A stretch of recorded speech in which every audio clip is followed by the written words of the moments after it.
नमस्कार ମୁଁ ଆପଣଙ୍କୁ ପ୍ରଭାସ ସ୍ୱାଗତ କରୁଛି ଆଜିକାର କାର୍ଯ୍ୟକ୍ରମକୁ। ଆଜ୍ଞା ହଁ ମୁଁ ଆଜି ଆସି ଏପରି ବ୍ୟକ୍ତି ବିଶେଷ ଭାବରେ ପହଞ୍ଚି ଯାଇଛି।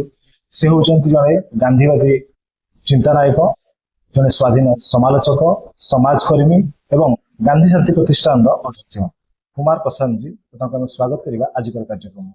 भाई स्वागत। आज जो कांग्रेस जनता पार्टी का महल चल रहा है उसके बारे में आपका क्या राय है? देखिए, मैं ऐसा मानता हूँ, कोई भी नई तरह की चीज अगर शुरू होती है तो उसका स्वागत करना चाहिए। कांग्रेस जनता पार्टी कैसे बनी है, किसने बनाई है, कहाँ से आई है, मैं इसमें नहीं पढ़ता। मैं देख रहा हूँ कि पिछले दिनों समाज में जो एक तरह की चुप्पी छा गई थी, समाज चुप होकर बैठ गया। कांग्रेस जनता पार्टी ने उस चुप्पी को तोड़ दी, इसलिए मैं उसका स्वागत करता हूँ। वो कहाँ तक जाएगी, क्या क्या करेगी, ये कोई जानता नहीं। तो जैसे जैसे वो विकसित होगी वैसे वैसे हम उसके बारे में सोचेंगे और राय बनाएंगे। अभी मैं उसका स्वागत करता हूँ। बहुत अच्छा है कि एक चुप्पी जो छाई हुई थी वो टूट गई और लोगों को बोलने का मौका मिला, इसलिए कांग्रेस जनता पार्टी का बहुत महत्व है।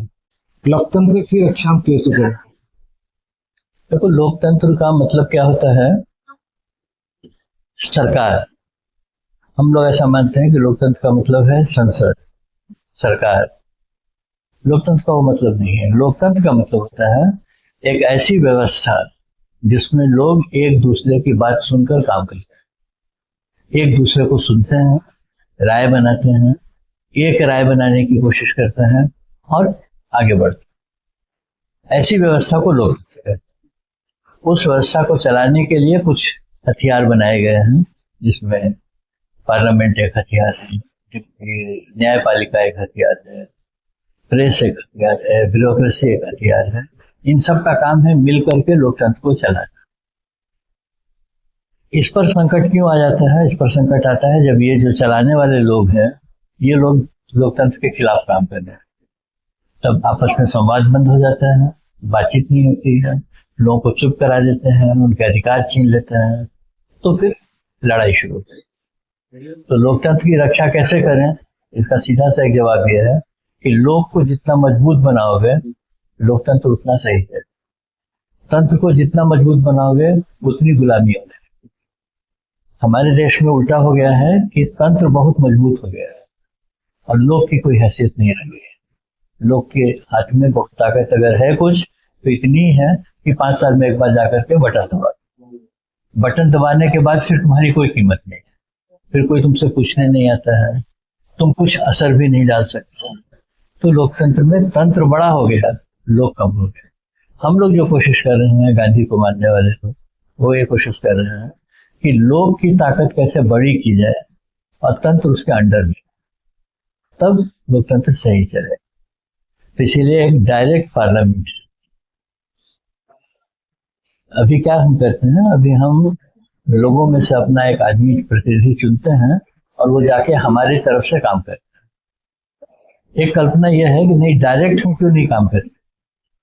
तुमको चुनने की क्यों जरूरत है? बीच में भगवान और भक्त के बीच में पुजारी की क्यों जरूरत है? तो जैसे हम हैं और हमारा लोकतंत्र है, हम सीधे अपना लोकतंत्र चलाते हैं, तुम बीच से निकल जाओ। लेकिन ये होगा कैसे? अभी तक तो ऐसा ही है दुनिया भर में डेमोक्रेसी का रूप कि उनके प्रतिनिधि जाते हैं और वो शासन चलाते हैं। गांधी जी कहते हैं नहीं, डायरेक्ट कराने की कोशिश करो। कैसे करें भाई? तो कहते हैं कि गांव गांव में ग्राम सभा बनाओ। ग्राम सभा जो है उसके पास पूरी ताकत होनी चाहिए और वही ग्राम सभा निर्णय करेगी कि उसके गांव में क्या होगा, उसके जिले में क्या होगा, उसके राज्य में क्या होगा, केंद्र में। तो केंद्र में सबसे कम ताकत है, क्योंकि उनको काम कुछ नहीं करना, थोड़ा कोऑर्डिनेशन करना। सबसे ज्यादा ताकत गांव में रहनी चाहिए, सबसे ज्यादा रिसोर्सेज गांव में। गांधी जी एक बहुत ही मजेदार सवाल पूछते हैं कि भाई तुम देश भर के गांव गांव से टैक्स इकट्ठा करते हो और इकट्ठा करके वो दिल्ली ले जाते हो और फिर वहां से जाके बांटते हो, रास्ते में ही आधा पैसा खत्म हो जाता है। उसको जमा करने में कितना पैसा लगता है, उसको दिल्ली ले जाने में कितना पैसा लगता है, ऐसी बेवकूफी क्यों करते हो? तुम पैसा वहीं इकट्ठा करो जहां लोग रहे, तो गांव में पैसा इकट्ठा होगा, तुमको 10% देना है, गांव तुमको 10% दे देंगे। तो देश के सभी गांव 10% दे देंगे तो सेंटर के पास पैसा आ जाएगा। इस तरह की एक प्रक्रिया होनी चाहिए राजनीति भी ऐसी होनी चाहिए जिसमें हम अपना कैंडिडेट खुद चुनेंगे, उसको वोट देंगे, उसको भेजेंगे, उसके ऊपर हमारा अंकुश रहे। वो गड़बड़ करेगा, हम वापिस बुलाएंगे। तो एक अलग तरह की कल्पना गांधी जी ने लोकतंत्र के बारे में की। गांधी जी की जो कल्पना है वो ये कहती है कि लोकतंत्र जो है वो जीने का तरीका है, शासन करने का तरीका नहीं है, जीने का तरीका है। यानी नागरिक जीवन में भी हम बातचीत से जिएंगे, शासन भी बातचीत से जिएगा, तब लोकतंत्र बन। तो अभी जो खतरा है लोकतंत्र पर दिख रहा है, उसका जवाब यह है कि लोग को सक्रिय बनाना है, उसकी ताकत बढ़े, उसकी सक्रियता बढ़े, वो हर लेवल पे इन्वॉल्व हो, तो लोकतंत्र मजबूत होगा, बचे। धन्यवाद जी। आपने शुणुले विशिष्ट समालोचक कुमार प्रसाद ठारू आजिकार वर्तमान राजनीति विषय और देश विषय। तो आजिकार अध्याय आपको केमी लगे निश्चित भाव कमेंट बॉक्स में जनइबे।